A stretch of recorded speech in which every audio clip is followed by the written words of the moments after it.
In 1963, Hershel Gordon Lewis made Blood Feast, which is widely considered to be the very first splatter film. It's not great, but it was the first.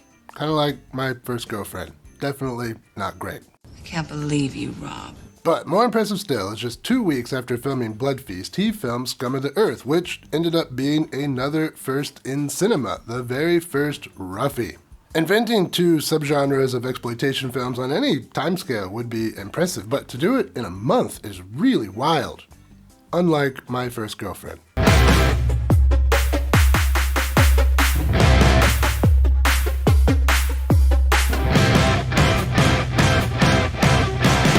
Welcome to Exploitation Reviews, and me, Rob, and today I'm taking a look at Scum of the Earth from 1963. This film, together with the Olga series and Russ Meyer's Lorna, spelt the end of the nudie cuties. Going forward, nudie films would no longer be taking their cues from comedies, they would be taking their cues from thrillers and horror films, and things were about to get a whole lot darker and, as the name suggests, quite a bit rougher. Which isn't to say some of these roughies still can't be funny. Some of them are, especially the Finlay ones, but they're funny in a very twisted kind of way, which is part of the reason I like them so much.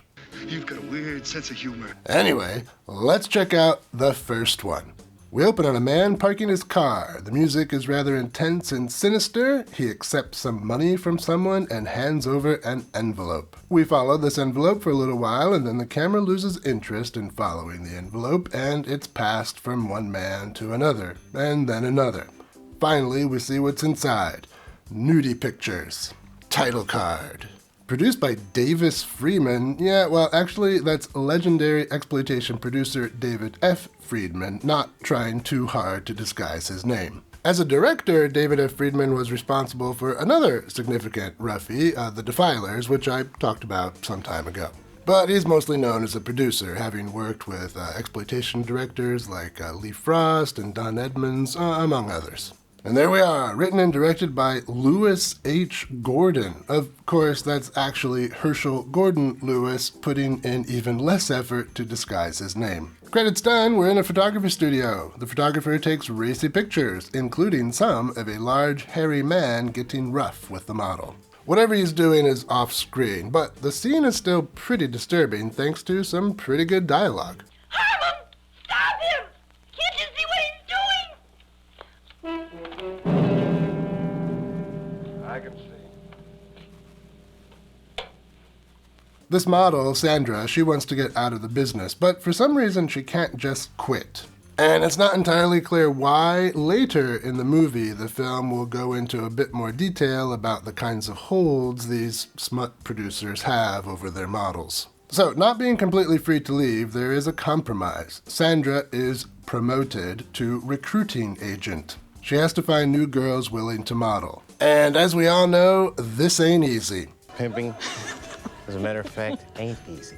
So if Sandra can't find new girls to model, she'll have to model herself. And since the people who buy these pictures are already used to her, the new pictures that she makes will have to be even saucier than the old ones. The more repulsive, the better I like it. So she's got some motivation. The first girl she finds, Kim, is skeptical, but the promise of $50 changes her mind. $50 in 1963 would be about $500 today, and that's not a bad price for your dignity. The first shoot is just legs. The photographer tells her it's for shoes, but the money is nice, and she quickly agrees to do some racier stuff. Beachwear, some glamour photography, stuff like that.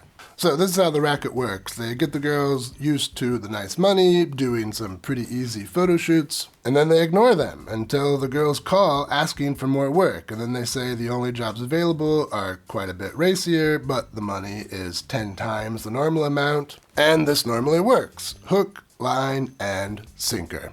So Kim comes around to the idea, and then things take an even darker turn. She's a bit blinded by the lights and doesn't notice another photographer has popped in and snapped a pic. A much lewder pic than she had agreed to. And then these 2 photographers tell her that unless she wants her father to get a copy of this picture, she'll have to pose for them.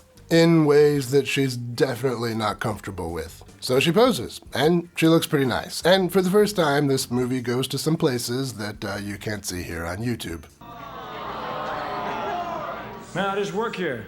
But of course, we don't have to stay here. You can now support the channel on Patreon and get access to spicy versions of my reviews. Link is in the description. The photographers also convince her to pose with some other girls. And one of the girls is so sick of the way that they're being treated that she talks about going to the police. Unfortunately, the boys overhear this conversation, and that's not going to go well. So, will these girls be able to get some help, or are things about to take an even darker turn? Well, that's enough out of me as far as plot goes. Let's talk some highlights. Well, this is a much more effective, sleazy drama than I remembered it being. This was one of the first Roughies I ever saw back in the day, and back then I thought it was campy and a bit stupid. You know, it's a Hershel Lewis movie. Now, years later, and many more Roughies on my watched list, and a much better understanding of the history of nudie films, I actually like this quite a bit. Why?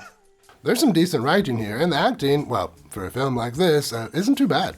And it's a real film. It's not one of those ultra-cheap narrated things that somebody shot over the weekend in some hotel without any sound. Although some of those ended up being pretty good too. There is also some fun camera work here. I like when the organizer of the racket berates the girls. Lots of gross close-ups of his angry mouth. And there's even some pretty effective tense scenes, like the one where the model is blinded by the lights. That was pretty cool. But despite the decent story, the okay acting, and its importance to the history of cinema, this film is not perfect. Like an ape man getting handsy off screen, this film has some shortcomings. Well, there's the obvious stuff, like some really bad acting. I mean, this is a Hershel Lewis movie. The main offender in this regard is Kim's father. Who's this fella Harmon?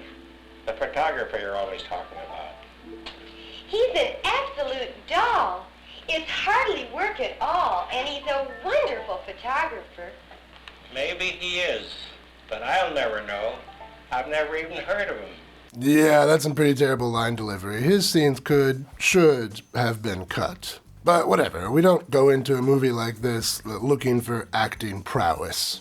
We watch it for its adult content, and on that point, the movie is pretty tame. It was 1963, it had to be tame, or else it ran the risk of getting prosecuted for obscenity.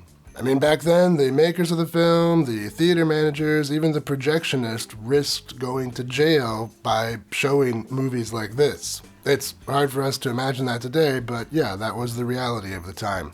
And things changed very quickly from 1960 to 1970, and the kinds of stuff we got at the end of the 60s was way more explicit than the stuff at the beginning. And Scum of the Earth was at the beginning. In fact, the very beginning. I mean, like I said, this is the first Roughie. It was the first adult nudie film to delve into some of these darker, sleazier corners. So being tame is kind of expected. The firsts are often pretty tame. I mean, it takes experience to do it right.